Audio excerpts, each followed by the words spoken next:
এ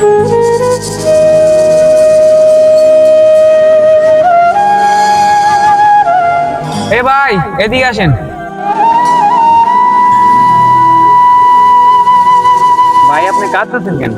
ভাই, আমি কান্না করতেছি কেন এটা জানতে চাইতেছেন? আমি আগে অনেক খারাপ কাজ করেছি।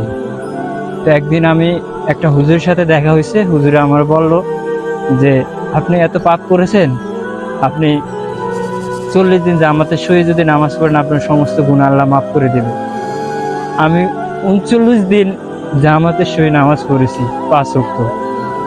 আজকে 40 দিনের দিন আসরের সময় আজকে আমার জামাতটা হারাই গেছে। সময় আর মাত্র 2 মিনিট হাতে আছে।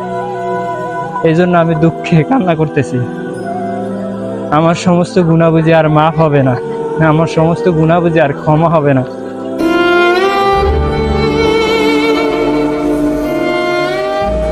ভাই, এখনো যেহেতু 2 মিনিট সময় আছে, আপনি একটা কাজ করেন, আমার গাড়িটা নিয়ে যান, যা নামাজটা পড়ে আসুন।